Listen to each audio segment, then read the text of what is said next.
New World Aeternum friends, welcome. Today I would like to show you some of my favorite dark-eyed skinning routes for New World Aeternum. I would also love to show you some tips and tricks I use to increase skinning yields and survivability with the harder monsters. First and most important is to always, and I mean always, grab a proficiency booster to increase yields.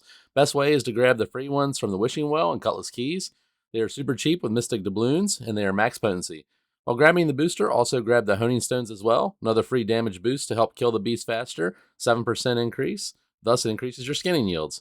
I do not advise wearing a skinning set as the monsters can be tough and dying will decrease yields over time significantly. However, you can buy the skinning luck food or craft it yourself for a higher chance at the rare materials. Last but not least is grab a beast coating for your weapons. Couple the beast coating with the Honing Stone and you have a 12% damage boost. Beasts are weak to piercing. I see many people using bows, which is great if you're good with them. That is by far the fastest way to kill the beast to increase dark yield odds. There's also, I use rapier. It is thrust, but I find survivability with leeching flurry to be great in situations where you pull too many monsters at one time. New World Aeternum can be unforgiving, especially in late armor or low constitution setups, which I prefer for speed killing.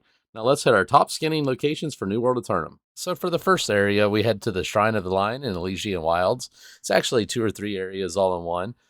Here we can kill a lot of different mobs. There's going to be tons of these primal lions, and each of them drop pretty much 30 or 40 apiece. There's also going to be chameleons. There's some mammoths that drop around 50 if you run up to the Trampled Steeps area. And then there's also some scarab beetles that drop around 30 or 40. They're all pretty easy to kill. As you can see, when I'm using the rapier here, I have Leeching Flurry, which gives the invulnerability for half a second with the proc. And essentially I do a Tondo into a Flurry. And then sometimes I'll do a single attack real quick, and hopefully it procs another bleed with a Keenly Jagged. And then do the finishing Fury to do the final kill, and it procs all of the bleeds at one time. So like I said, you can go around this area and you have the lions, you also have the chameleons and the beetles, and then the mammoths. It's a pretty good area to go around, and you can get probably 4 or 5,000 dark kind an hour if there's not too many people around. But the nice part about this is there are actually like 2 to 3 areas all in one.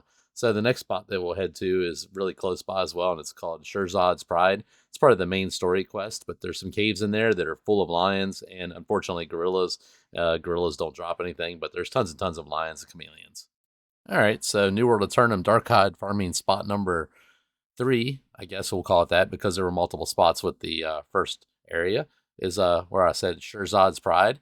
So essentially you're going to run around in there and you're going to kill lions, and then you can start to venture up through the caves, and there you'll find tons of lions. Unfortunately, a few gorillas, which just kind of are more of a nuisance than anything. And then chameleons as well. There's also at the very, very end of the cave, like a notorious monster or an elite monster, I guess you can call it lion. It drops a little bit of gear, nothing that's going to be useful anymore, but it's just another way to get one of your gypsums for the day.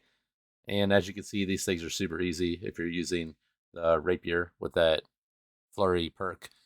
Pretty much impossible to die unless you get 4 or 5 monsters at the same time. But yeah, New World of Tournament, if you get a lot of mobs at the same time, you're going to die. So this is one of my other favorite areas to farm Dark-Eyed. There's also a few supply crates in here, so you can get some of your regents for crafting at the same time.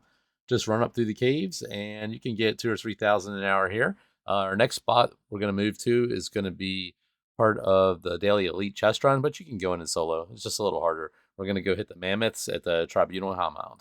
All right, spot number 4 for New World Eternum Dark-Eyed farming is going to be part of the elite chest area, like I said.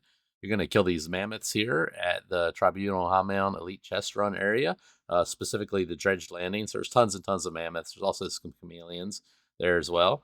The hardest part is actually getting in. I mean, you could just ride past and go hide, like ride on your horse and then go hide up on some rocks until stuff despawns. But there's like 3 mammoths right here. You could kill them pretty fast. If you kill them, you could kill them almost 30 seconds to a minute, and it'll net you 100 or more Dark-Eyed per mob. So this is an awesome area as long as you survive. I see a lot of people come in here with bows and arrows. They just keep their range.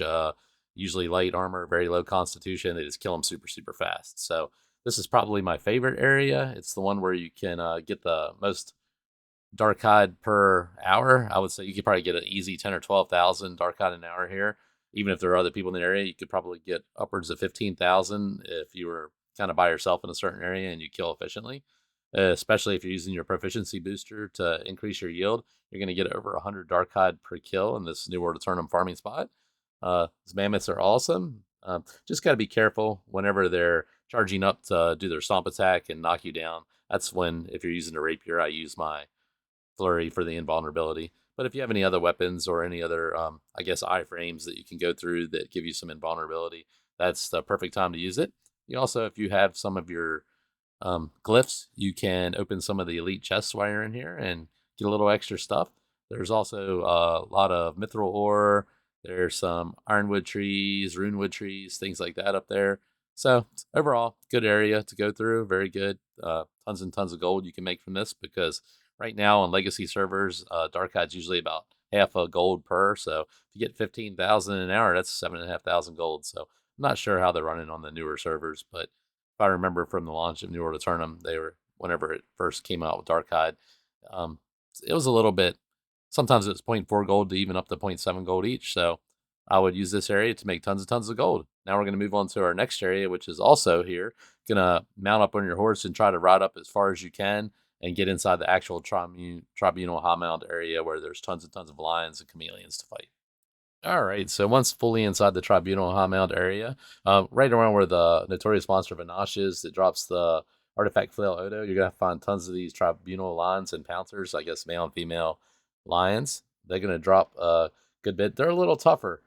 Sometimes they'll clump up on you, so it's definitely good to have some sort of healing, so that Leeching Flurry is awesome here for that, especially whenever you get 2 or 3 of these things at a time. Sometimes you'll have 3 or 4 and you'll just die, so that doesn't make it very efficient to farm. So you want to make sure you choose your battles wisely and pick only when there's 1 or 2 at a time.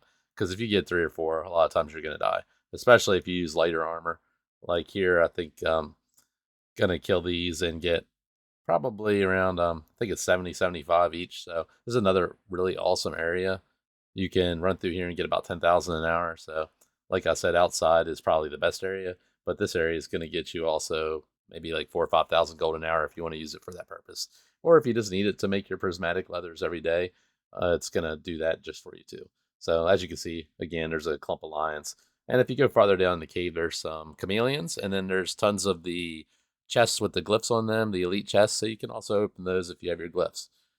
This is probably my second favorite spot, as it nets you the most in. It's pretty challenging sometimes, especially if you get a couple lions and a chameleon, because those chameleons, whenever they flap their tongue at you, it's like it does a little bit of a poison, and be pretty rough if you're not paying attention.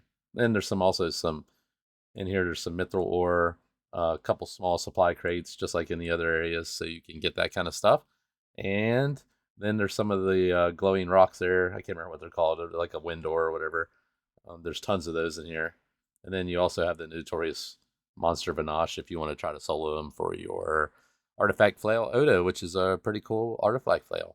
So thanks very much, guys, for watching this New World Tournament video on my favorite Darkhide farming spots and tips. Hopefully it helped. And the next one in the series, I've done all the ores except mithril ore so far. If you want to watch those past videos, and I've done all the hide videos. Rawhide videos seems pretty popular. So thanks again, guys, and I'll see you on the next New World Tournament video.